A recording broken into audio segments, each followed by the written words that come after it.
kabar Anisha? Tidak baik ya. Wah,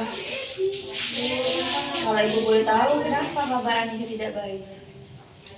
Entahlah Bu, saya juga bingung. Baik, ibu memahami apa yang Anisha rasakan.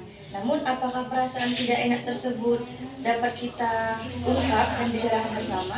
Saya pikir begitu. Baik, bisakah Anisha jelaskan bagaimana? Ya Bu, dengan senang hati saya bisa menjelaskannya. Tapi Bu, bisakah perbicaraan ini dirahasiakan Bu? Karena ini menyangkut masalah pribadi saya. Ya, baik. Kalau begitu, ibu ingin mendengarkan sejauh mana perasaan tidak enak yang mengganggu Anisha. Tenang, di sini Anisha bercerita dengan ibu tanpa adanya orang lain. Jadi hanya ada kita berdua yang tahu. Begini Bu, saya merasa tidak percaya diri Bu ketika saya tampil di depan kelas. Apalagi saat sedang presentasi Bu. Lalu bagaimana?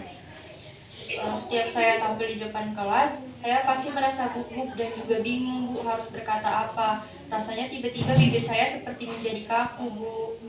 Oh begitu. Bisakah Anisha jelaskan lebih jauh lagi tentang perasaan tidak percaya diri tersebut? Saya merasa gemetar Bu ketika akan tampil di depan kelas Bu. Saya juga merasa tidak percaya diri Bu saat menjawab pertanyaan-pertanyaan yang disampaikan. Padahal saya hanya menjawabnya dari tempat duduk Bu, tapi tetap saja saya merasa gugup dan gemetaran. Ini yang menyebabkan saya menjadi jarang berbicara dan jarang berpendapat Bu di dalam kelas. Oke baik, ibu paham. Selanjutnya, ketika Anisha merasakan seperti itu, apakah ada upaya yang Anisha lakukan? Saya hanya diam saja Bu, daripada saya malu di depan teman-teman saya karena merasa gugup dan gemetar. Apakah cara demikian Anisha merasa tenang dan nyaman? Tidak Bu. Nah, mungkin Anisha berpikir kalau segala sesuatu itu harus dilakukan secara sempurna ya? Iya Bu, saya memang orangnya seperti itu Bu. Segala sesuatu harus saya kerjakan dengan sempurna walaupun itu tidak mungkin Bu. Mungkin itu juga yang membuat saya seperti ini Bu. Kalau begitu, apakah masalahmu ini tentang bagaimana Anisha bisa presentasi dan menjawab pertanyaan dosen dengan tidak gugup? Iya Bu, dan saya juga bingung harus bagaimana Bu. Setiap hari saya berpikir dan berusaha bagaimana caranya agar saya bisa percaya diri di depan kelas Bu. Ya, bagus sekali Anisha sudah memahami masalah yang Anisha alami. Nah, yaitu bagaimana Anisha bisa presentasi dan juga tidak gugup dalam menjawab pertanyaan dosen. Iya Bu, saya sangat ingin sekali bisa tampil percaya diri di depan kelas, tapi rasanya sangat sulit Bu. Nah, bagus sekali keinginan Anisha. Ibu sangat senang sekali mendengarnya.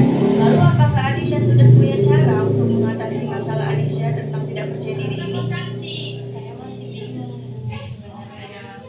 Apa yang membuat Anisha merasa bingung? Saya takut Bu, jika nanti saya salah saat menjawab pertanyaan atau ketika saya presentasi, saya takut nanti saya ditertawakan oleh teman-teman saya Bu. Apakah Anisha sudah berusaha melakukan yang terbaik? Rasanya sih belum Bu. Nah, jika belum dicoba, bagaimana Anisha bisa tahu dan kenapa bisa Anisha berpikiran negatif seperti itu? Nah, itu yang saya tidak mengerti juga Bu. Baik, saya akan berusaha melakukan yang terbaik Bu, agar rasa percaya diri saya saat presentasi dan menjawab pertanyaan dosen bisa lebih meningkat. Baiklah, apakah kira-kira rencanamu sementara sebagai pegangan untuk tindakan selanjutnya?